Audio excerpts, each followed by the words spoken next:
ভাই এই যে ন্যাক্কারজনক একটা ঘটনা ঘটছে, আপনি নিজেও ঘটনাস্থলে আসছেন, আসলে এই ধরনের মর্মান্তিক ঘটনা কিন্তু লড়াইলে দেখা যায়। আপনি এটা আসলে যে ভুক্তভোগী পরিবার আছে তাদের সাথেও কথা বলেন, এখন আপনার পরবর্তী পদক্ষেপ কী হবে বা আপনি এটা কী করবেন? আসলে এই ঘটনাটা খুবই দুঃখজনক। এই রমজান মাসে এরকম একটা ঘটনা বাড়িতে এসে হামলা করে ঘর থেকে ইফতারের পরে ধরে নিয়ে এই যে হত্যা করা, এটা খুবই একটা মানে কী বলবো, খুবই ন্যাক্কারজনক এবং দুঃখজনক। এটা ভাষা ব্যক্ত করা যায় না। আমরা চাই প্রকৃত হত্যাকারী যারা 34 35 সানবিট 1 চামচে 30+ বাসন পরিষ্কার। এদের খুঁজে বের করে দৃষ্টান্তমূলক শাস্তির ব্যবস্থা করা হচ্ছে আইনের আওতায়।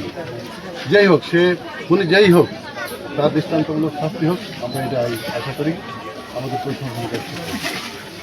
সেক্ষেত্রে আপনার কোনো তৎপরতা থাকবে কিনা? অবশ্যই যারা প্রকৃত খুনি তাদের বিপক্ষে আমরা অবস্থান নিয়ে যাতে প্রকৃত খুনিরা উদ্ঘাটিত হয় এবং এই খুনিরা এরকম ধরনের হত্যাকাণ্ড আর এখানে ঘটাইতে না পারে সার্বিক সহযোগিতা প্রশাসনের সাথে থেকে আমরা এগুলো করতে পারি। এই ধরনের ন্যাক্কারজনক ঘটনা আর এরকম কোথাও না ঘটে।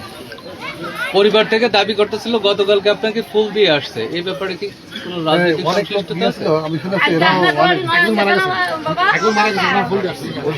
না, আমি গত পরশুদিন মনে হয় অনেক লোক আসছিল আমাকে ফুল দিতে, এর ভিতরে হয়তো এরা থাকতে পারে, আমি খেয়াল করতে পারিনি, হয়তো এরা ছিল সেখানে, কারণ অনেক লোক ছিল তো যেতে পারে, এর ভিতরে হয়তো এরা শুনেছে যে ওরা এখানে ছিল করছে।